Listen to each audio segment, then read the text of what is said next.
And now back to the lunaticradio.com show. We suck. What up, everybody? lunaticradio.com show. Kieran Rock in studio. Patrice from cringehumor.net. Comedian Josh Gogan. JoshGogan.com. Talking about shit. Talking about cartoons. Just another week on the show. Talking about absolutely nothing on the radio program today. Exactly. Emails at the show, lunaticradio.com. Drunk call hotline, 206-202-LUN. That's 206-202-5666. Still trying to figure out if Steve-O called the drunk call hotline. I think he did. Joining us on the phone, everybody, is a comedian, nationally known comedian. His name is Patrice O'Neill. He's one of our favorites. If you don't know who he is, just go shoot yourself. Hey, Patrice, how are you? Yeah, what's up, man? What's up? What's up? What the fuck is up? What's going on, man? What's going on? What's happening? Yeah. What channel is this? Oh, yeah, right. This channel. This is what they call the internet. So I go www.what? Lunaticradio.com. I see. Okay, cool. I know for the time I read. So you guys on every day? No, once a week. Once a week, Sunday night. That's yes, right. Sunday night. All right, fellas. We're making it now. This is the big time, Patrice. Prime time, right during NFL highlights. You motherfuckers got it together, but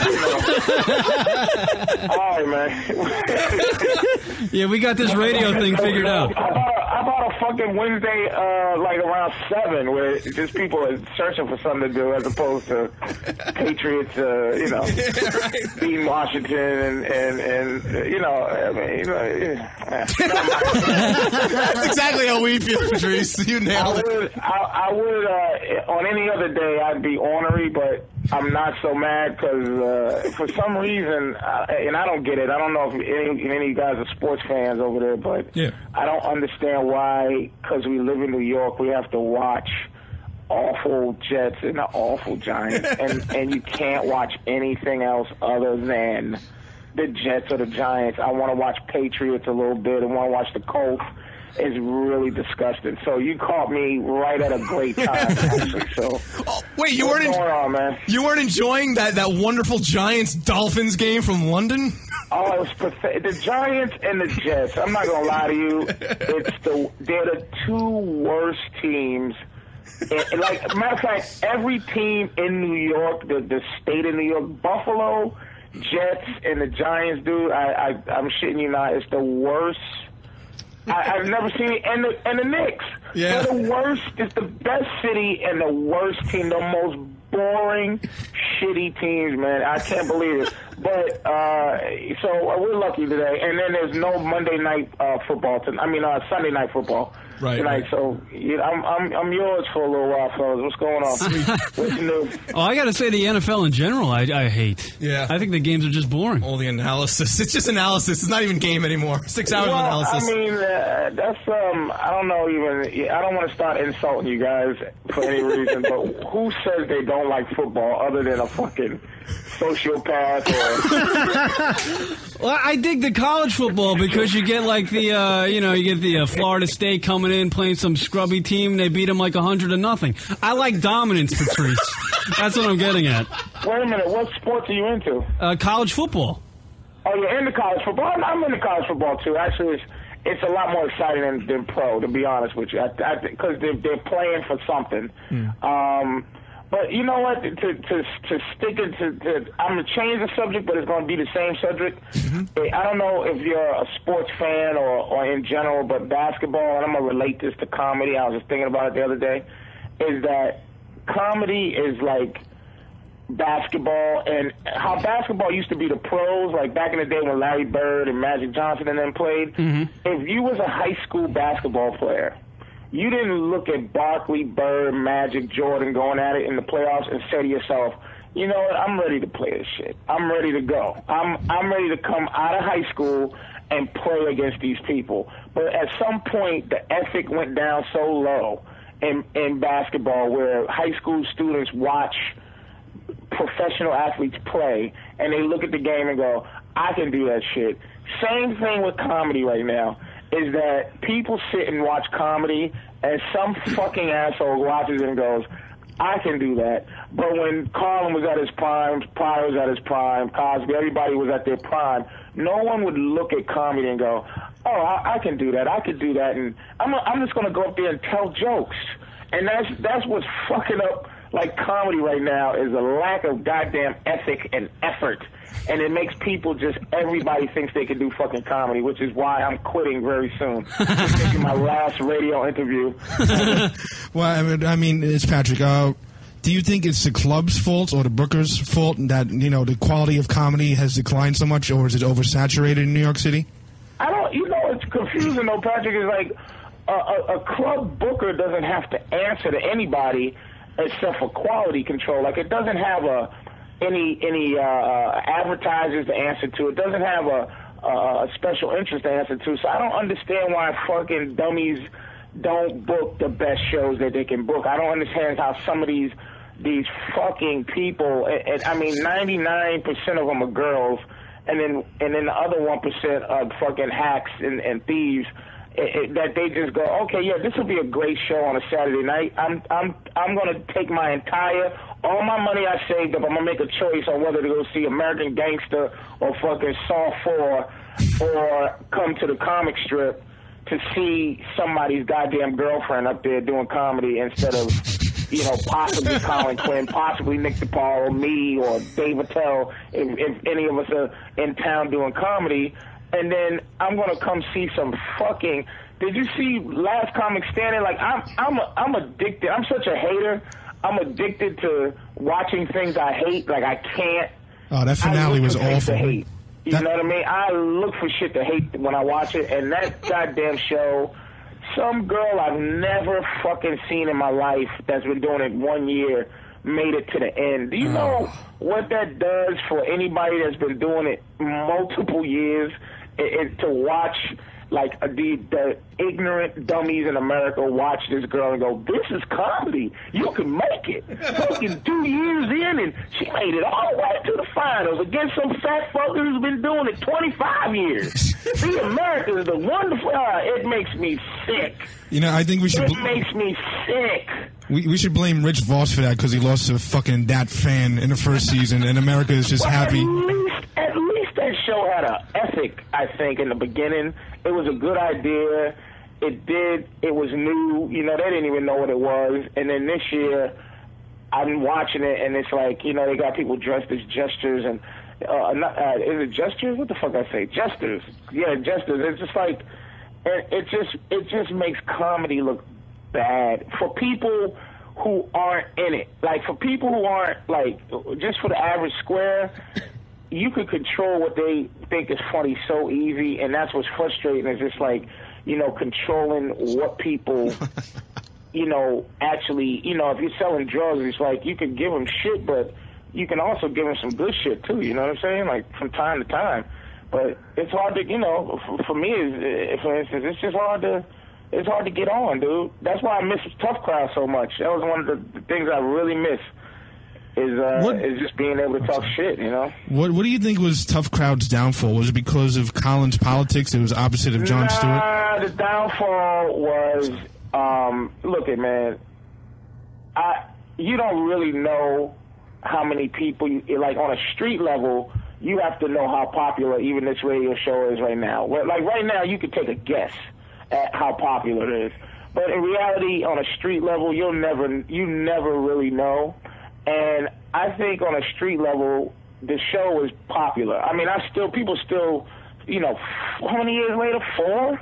I don't even know. 3 or some shit? People are like, oh, Tough Crowd, man, I miss it. On the street level, Right. But on the fact is, Comedy Central, they just support this brand of humor.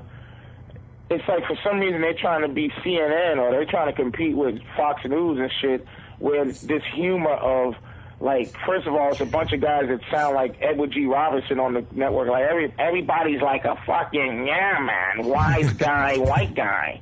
Yeah, I'm a wise guy. You don't get what I'm saying. Yeah. You see what I'm saying? It's so funny and clever, it's beyond you. Yeah, Comedy Central. And then it's like, everybody's a wise guy and a clever guy, but not many people are funny guy. You know, I mean, I know Carlos gets a shitty rap for being a goddamn thief and everything, but as a funny guy goes, at least he's halfway of a dude that's funny. You know what I'm saying? Right. It's not always like, hey, here's what I'm going to do. I'm 2 times 2 = 5, but you don't understand what I'm trying to say when I say that. Yeah. It's just like, it's just a ridiculous network, dude. It's like, if I hit the lottery, you don't understand. If I could hit the lottery, I would just sit on the internet for the rest of my career and not even worry about it and do what I fucking feel like doing. Just whatever I think is funny at the time, whether it sucks or not, I just go, you know what? Just shitting in a hat. I think it's funny to do it. And it could suck, it could not. It just, whatever I thought was funny, I'm going to give it a shot because right now, dude, it's just pathetic. That awful caveman show, that is just, I don't get it. Hey, Patrice. I don't get it. Hey, Patrice, have you seen the Byron Allen show? It's kind of like a tough crowd format. Tough crowd. It's what I'm glad you said that. It's what tough crowd. It's what Comedy Central wanted tough crowd to be.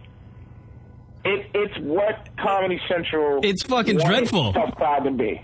It's absolutely dreadful. I actually watched this program for the first time the other night, and Byron Allen comes out. He's not even a comedian. He's like a guy that does like Hollywood. He's like, oh, coming up next, fucking Reese Witherspoon. He's a zillionaire. Byron Allen is this, you know, he's a zillionaire. He's not. See, some dudes, here's the thing about me, man. I don't dislike anybody who's righteously doing what they're doing. It's like, I can't be mad at anybody that's doing, even if it's horse shit. I'm mad at, like, the people because they're so easily duped. It's like, you know, I mentioned, you know, I mean, even your website, Patrick, is like, you know, Lisa Lampanelli is one of the worst this and that, right? Right. But I'm not really mad at her. You know what it's like? It's like if a juggler or a mime ran for president.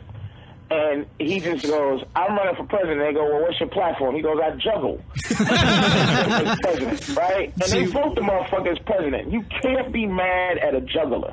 You got to be mad at the people. Right. We're trying to counteract, like, the mainstream America, how they buy into this fucking bullshit comedy. We're trying to counteract that and tell them this is different. They fucking do. I'm not sure. This is what I'm saying about, like, going back to, like, I'm not sure if we know what's popular or not, if that makes sense. Like, I'm not positively sure that, you know, the Sarah Silverman program is more popular than fucking 2 Minute a Baby. I don't, or not 2 Minute a Baby, that other thing with Charlie 2.5 Sheen. Men. 2.5 Men. Who the fuck knows? They're just telling us these things. And, like, to go back to the tough crowd thing, it's like the downfall of tough crowd. I don't know where the downfall was. I think the downfall, it's always going to be the downfall, is once you have, like, it was the downfall for Web Junk for me. When I was on Web Junk, the downfall was them realizing they had a commodity. And then when it first started, it was just some fat asshole, talking about Chinese guys kicking each other in the balls. And then it became like they had a viable product that was very cheap to make.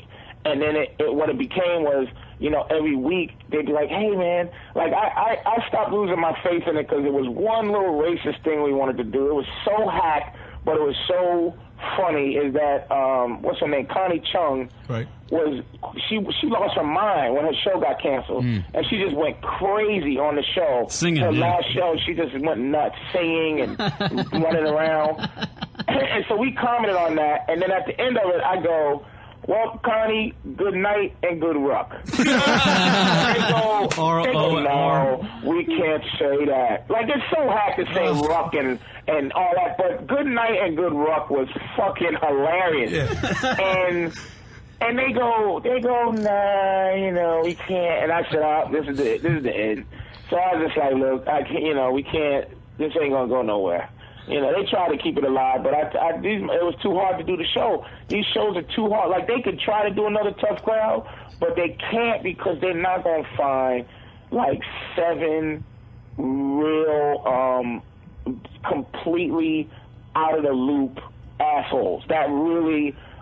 We were. One thing I will say, and I'm not a fucking guy who toots his own horn, but in terms of the whole system of Tough Crowd, it was righteous. It was 4 or 5 fucking animals, dude. Like, who really didn't give a fuck. Nick DePaula did not give a fuck.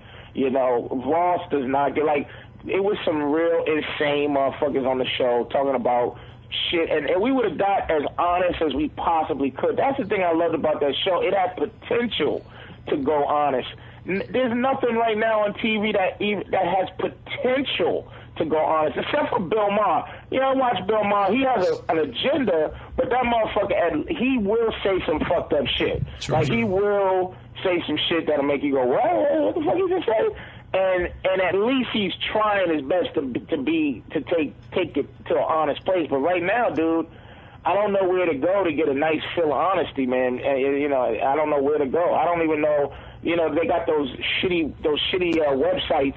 You know, www.theworldiscomingtoanend, but you don't know it .org and shit. I don't even know where to go to find those. You know what I mean? Hey, Patrice, was Tough Crowd pretty much off the cuff, or did you guys know what, you know, the subject matter was going to be covered during the show, before the show?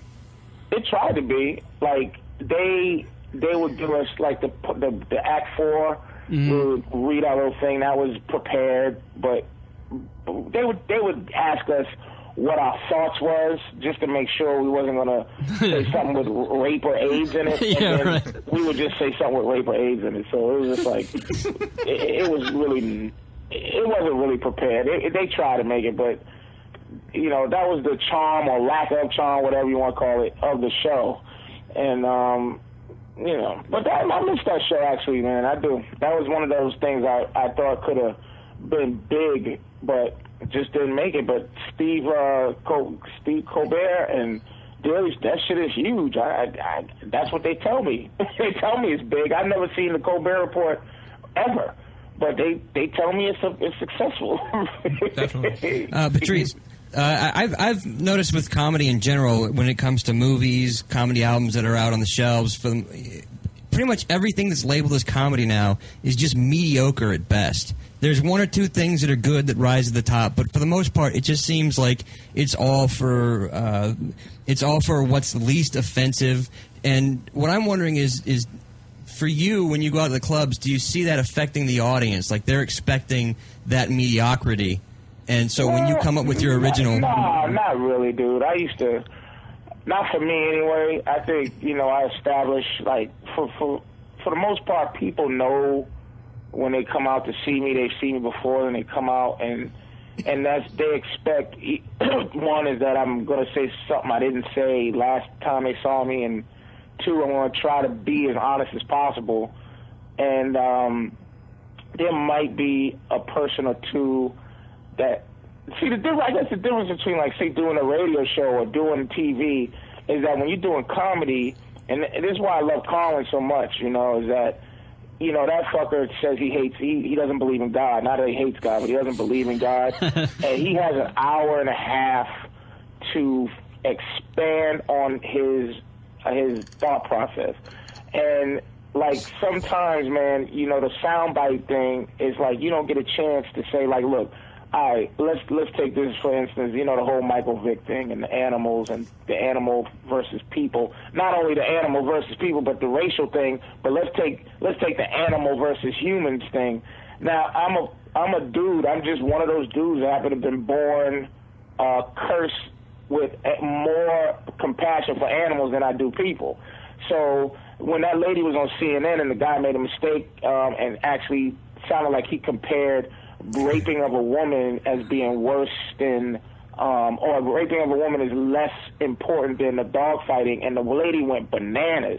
Right. And I was like sitting there going, well, I don't know. I mean, he backed up, like he was like, no, oh my God. Like, he started panicking, but I'm sitting there going, wow, how do I get that out? See, this is the thing about why I wish I had to study more in school so I could be able to communicate better. A lot of times I go on and on just because I don't have the words to explain, so I'm trying to search for the words to explain exactly how I feel. But I'm like, look, if I was watching a woman getting raped at the same time somebody was choking a kitten, it'd be a tough choice on who the fuck. It's because we love pets. Right. Unless I had one of those karate kicks that could stop a rape and stop a kitten choking at the same time. But to be honest, if I'm watching some chick that I don't know get raped and I'm watching some kitten get choked to death by some motherfucker at the same time, immediately I do not say, well, rape is much more important. I must stop this rape. I don't know. You know, I'm trying. See, the thing is, fellas, is like the hard thing is, okay, it's how to communicate. Good is good if it's good for me. It's how to communicate your selfishness in terms of what affects you. And if you feel how you feel, that's the thing. It's not the PC police. It's more like, who am I to tell you how to feel? If you feel how you fucking feel, that's valid. You know what I'm saying? So if you think something sucks, then you think it sucks. If you think talking about Chinese people is funny, then you think it's funny. I can't understand how people are getting into these things of how the fuck I feel. I can't explain it. Do fucking Utah miners dying in a collapse affect me? I'm sorry. Right. Yeah, it doesn't. You can't apologize for what makes you laugh. Right. Or make you cry. Right. You know Right. what I'm saying? Or make you indifferent. Like, how the fuck can you control that? That's the whole thing with all the Imus shit and all the the fucking all this crazy shit. What affects you, and don't call me an asshole because something might not affect me like it affects everybody else, man. I don't know what to say about that. I can be fake and pretend I give a fuck, but to be honest, that's why I don't take a job with like Nickelodeon, because I know myself too well, like Nickelodeon or Disney. If they ever offer me anything by chance, which they probably won't, but it's like I would say no, because I have in me certain mistakes, and one of those mistakes is, if I'm doing something where I'm famous to children, like my girl got a kid, and Disney is huge. Like, I didn't realize this whole Disney thing is it's bigger than life. You know what I mean? It's the biggest thing that we never heard of, because we're adults and we're fucking.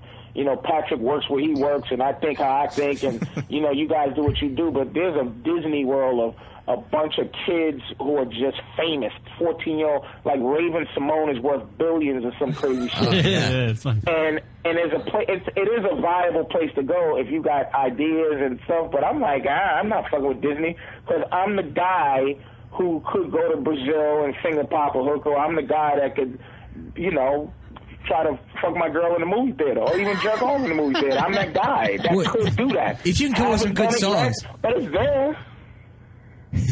Yeah. Patrice, one of the things I really like about you is your honesty when it comes to your attitude when it comes towards women. And I saw a study that I wanted to run by you to see what you thought about. Basically, what it said was that when it comes to abuse, domestic violence, at least half of it is initiated by the woman. She's the one that hits the man first before he goes off and beats the shit out of her. Well, that's why it's like, here's the thing we must. I was looking at. I think I was watching Bill Maher, and they was talking about women in burqas over there, wherever the fuck they wear burqas, and the thing is, women in this country, they don't give us enough credit for repressing our madness. The restraint. Like for them to be women and talk shit and initiate anything, I have to restrain my madness. If my girl hits me, I can't hit her back. She doesn't understand. She doesn't respect that. Like even female cops. It's like if some little 5'2" Mexican lady cop tells me get against the wall, she's only a cop if I let her be one. Like, she can't arrest me without my without I decide that she's a cop. Now, there's some police out there who can fucking arrest me, whether he's a cop or not. He can make a citizen's arrest. I don't think anybody should be a cop that can't make a citizen's arrest. That can't go, you're under arrest and I can physically stop you and from committing a crime. But when you have to comply, and this is the thing that women just don't fucking respect, is that men have to we have to actually step back and not do no caveman shit. Like, we're repressing everything in us. Even when we're being faithful, we're repressing ourselves. We're repressing our honesty. That's why you got guys out here saying the word inappropriate. Any guy who has that in his repertoire of words should be, like, ostracized and put out there as a token to say, look, ladies, this is what you've made us, a bunch of fucking phonies who would say the word inappropriate. Because women, and I say this on stage, it's like women should think of words like inappropriate. You know why? Because they sit down to pee. Anytime you ever like think you had to take a shit, but you just had to piss, and you're just sitting there with your dick between your legs, peeing, and you're sitting, and you're not shitting, but you're just looking around the ceiling, and you're sitting in this position. And you just go, God, this is inappropriate. This is wrong. I feel like a bitch. You know what I mean? And that's the only time a guy should say some shit like that, when he's doing some shit like a bitch. Other than that, it's like, women should just respect the fact that we are letting them. And this is the thing, like, this is a soundbite, but I can't explain it any different. It's like, we're repressing our place so that they can feel this 50-50 equal shit, but that shit don't exist. Women ain't equal. What the fuck you want? And I'm not talking about socially equal. Yeah, everybody, all you have to do is pay women the same money and they're equal. But I'm talking about arm wrestling, nigga. You know what I mean? Opening pickle jars. I'm talking about running. I'm talking about thinking. You know what I'm saying?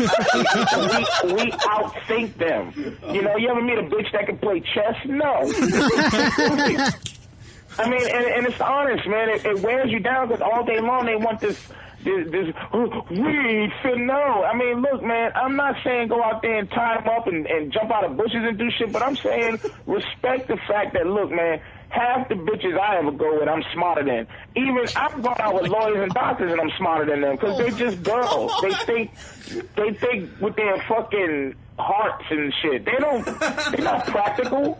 They dopey. You know what I'm saying? So it's like, just give a motherfucker respect for what he's doing. And like I told my girl, I'm like, look, I let you have jealousy.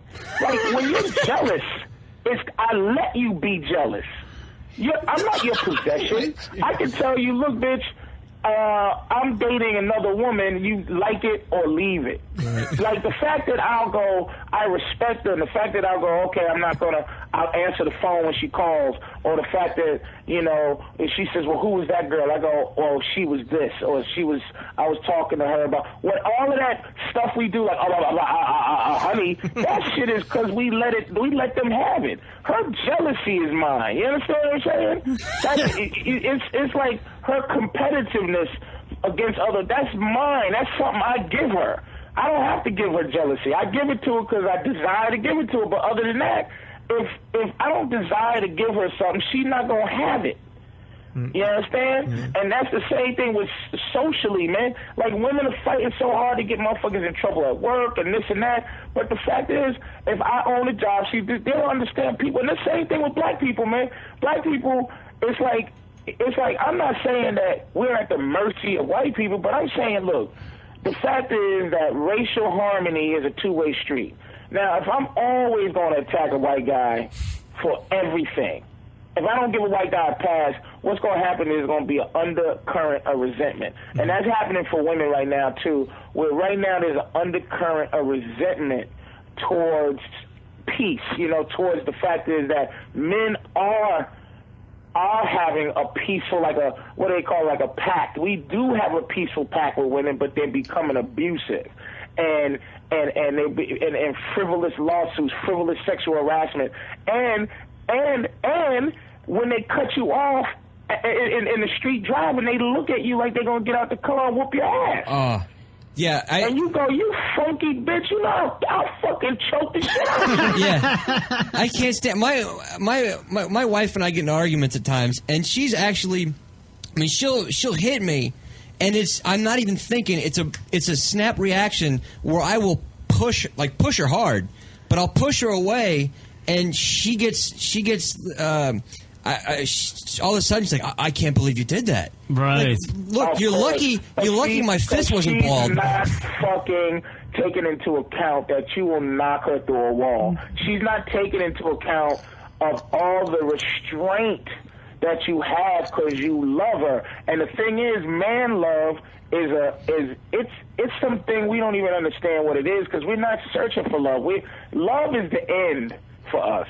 Love is the final thing. We're not looking for that. You got to understand that once you say to yourself, this is the last woman I'm ever going to be with, that is like, you know, that's like when, you know what that is? I'll tell you what that is. That's like when in Superman 2, when that motherfucker had a choice between losing his powers or be with that ugly Lois Lane. And remember that? And everybody goes, did you just lose your fucking superpowers for this monster? and you know, and then he gets his ass beat at the diner. That is a guy who decides to be faithful for the rest of his life. Damn it, that's he gave brilliant. away his superpowers, man. And a bitch don't appreciate it.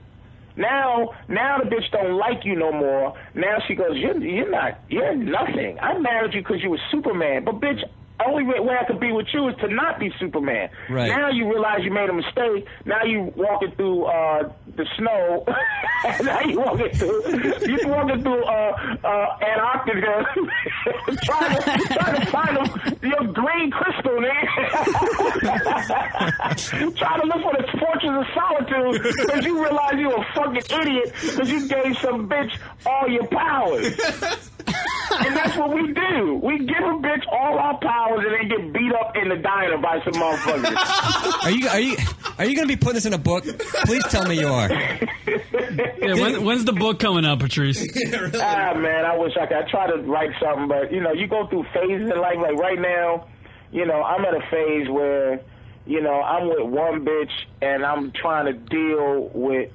I mean, pimping is easy, dude. Pimping is easy. Being in love is hard. I mean, having 10 bitches that don't know each other, that you don't give a fuck about, is way easier because you can't get busted doing anything. You can't get. There's no loss that you're not willing to take. You just be like, bye, bitch, leave.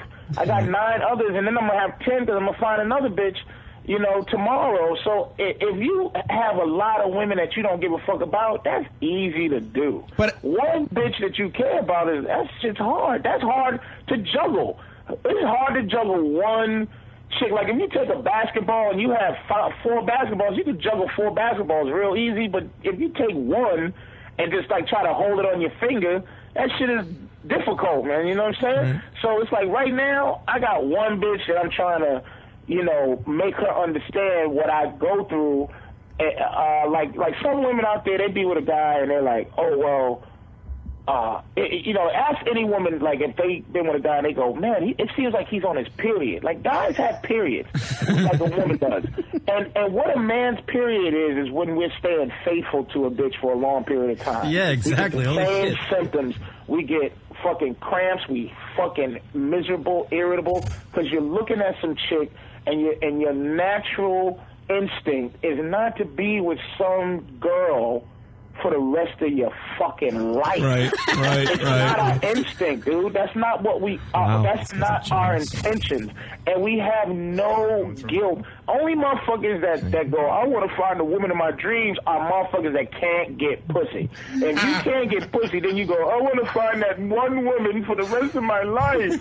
If you get pussy, you don't want no bitch nowhere for more than 5 or 10 minutes. You understand? And that's not our nature, man. Our nature is not to go, I love you, I want to be with you forever. That's just, any guy that goes, I love her, he's just obsessive and possessive, man. You know? You know what I mean? He's not in love. He just he has a possession that he wants to control. You know what I mean? Sounds like me. He just described the last year of my life. Wait, so Patrice, you'd rather have a stable of women? Is that what you're saying? What kind I'm wouldn't? saying that it's your nature to be able to. It's easier to be like what's the word? Polyamorous. Polyamorous. It's a man's instinct. It's a woman. Like if you watch any male creature on a Discovery Channel, it's not one that stays. Right. They fuck. They do what we do to get the pussy. Like they fight some other ram. They fucking do they do some type of weird male dance. They compete. Whatever the nature's references or relevance or to like dating, whatever nature's way of dating is, and that competition and that wooing and that courtship thing, we do the same thing. But what the difference is, and I think it's God's way of being unfair to women, is that at least like the female turtle. If she has a turtle, she just goes to the beach and just, plops some turtles out there and then she bounces. But I think women, there's so much more at stake when it comes to, love. It's like they can't, once they're pregnant and once they have a family, dude, that's the end of their life. For real.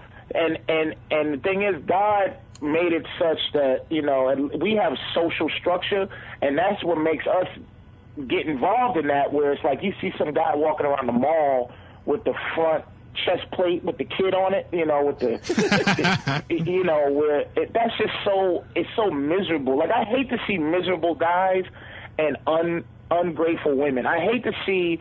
I watch that. Like when I go out to eat with my girl, I just look at couples and I look at some guy that's gonna be paying for the food, and the girl is just sitting there miserable and fucking causing them problems. And I just want to get up and go, you fine. I just showed my girl, I said, look, man, look at this funky bitch. This nigga's going to buy this bitch pancakes and eggs, and she's sitting there like, this is how it's supposed to be. Yeah. Or when you ask your chick, hey, listen, can we do a threesome? Or can we bring a girl in just so I can get, and she goes, no, with this no attitude of, this is not going to happen, and with no option in her head that you will leave her. Like, I'm not gonna bring you any happiness, and you're not gonna leave me. How dare a bitch? Though, because she don't understand that me being faithful, I am going against everything I believe in. And so you can't go against something you believe in so I can be happy? You can't bring another bitch in and let me fuck her? I'm going to stay with you. You know what I mean? I ain't going nowhere. Right. You know what I mean? I'm going to stay. It's just like you can't help me out. You can't go against the norm. You can't work with me. I'm working with you. I'm fucking coming to I'm giving you every dime I got. I'm fucking, I'm tickling you coochie coo, and you can't just like let another chick blow me because you don't. First of all, you want to be happy, but you don't want to cause my happiness. Are you out of your fucking mind? But innately, they know that because they don't have a skill. That's why they lock us down as quickly as possible, because they know they don't have the skill level to get what they want. We have the skill level to get what we want, but they force us to be how they want. They make you love them. You love me. Do you love me? I love you. You love me? But you've never gotten pussy by saying, pussy, give me pussy, pussy. Chick, you be with a chick for years and years and years, and she goes, it's time for us to either shit or get off the pot. Really? If I go out with you 2 weeks and you don't give me no pussy, can I say something like that to you? Can I say, hey, fucking shit or get off the pot? Suck my dick or bounce? We try to figure out charming ways to get what we want, and they don't. That's why we don't like them. That's why they're assholes, because they don't have to. They're not charming. They have no charisma because they don't need to.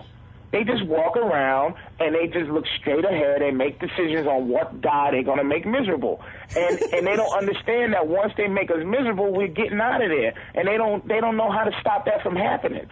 That's what their resentment is towards men. They don't know how to stop. They don't know.